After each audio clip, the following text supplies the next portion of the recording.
Salut tout le monde! On se retrouve aujourd'hui pour la vidéo de notre concours de dimanche dernier avec Akamas. Pour retravailler un peu cette discipline, j'avais décidé de l'engager en CSO.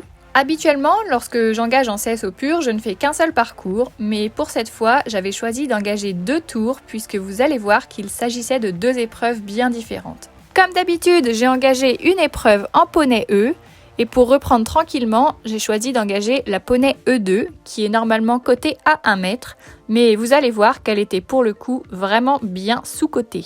Et en deuxième tour, j'ai choisi d'engager la Club Elite spéciale progressive. Pour ceux qui ne connaissent pas ce genre d'épreuve, je vous expliquerai après de quoi il s'agit.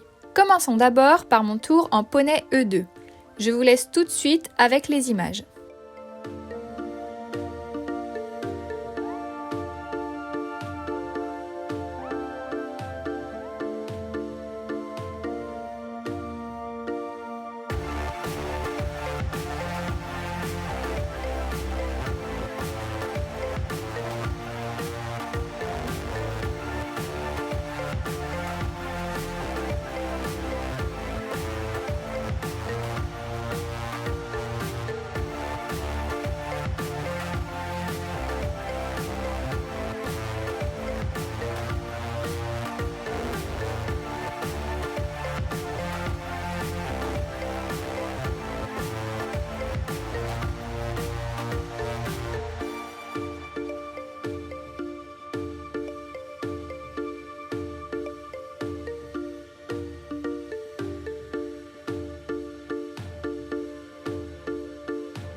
Eh bien, bravo, c'est vraiment un très beau parcours, très propre.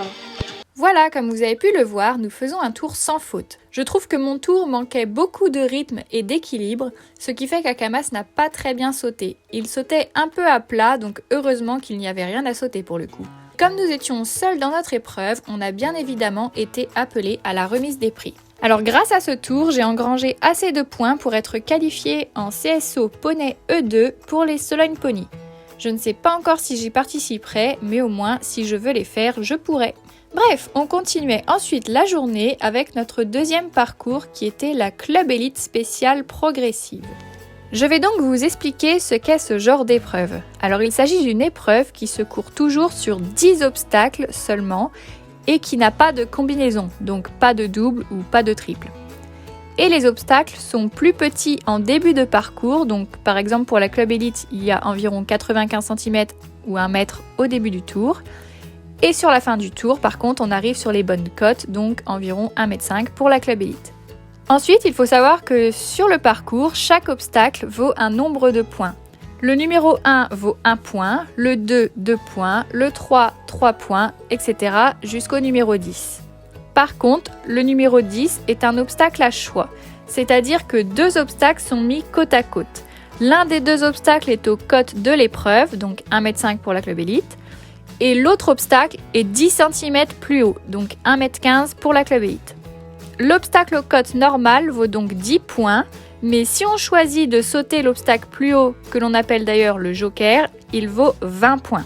Concernant les points des obstacles, à chaque fois que l'on saute un obstacle sans faire de faute, on engrange son nombre de points. C'est-à-dire que si on fait tout le parcours sans faire de faute, en prenant le joker en plus sur le dernier, on peut obtenir jusqu'à 65 points. Par contre, si on fait une barre ou un refus sur un obstacle, on perd le nombre de points qui lui correspond. Donc autant vous dire qu'il vaut mieux faire une faute en début de parcours plutôt qu'à la fin, surtout si on prend le joker et qu'il y a une faute dessus puisque ça fait perdre 20 points d'un seul coup. Donc le but de cette épreuve, c'est d'obtenir le plus de points possible et avec le meilleur chrono, bien entendu. Voilà pour l'explication de cette épreuve. Je vous laisse donc maintenant avec notre parcours.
Et vous pouvez l'applaudir très fort. Carton plein, 65 points.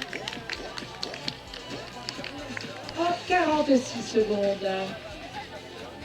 Alors avant de débriefer le parcours que vous venez de voir, je vous laisse avec une autre petite vidéo vue cette fois-ci de l'intérieur de la carrière pour mieux se rendre compte des trajectoires que nous avons prises et également voir les sauts de dingue que Nanas m'a fait sur la ligne spa verticale en fin de parcours.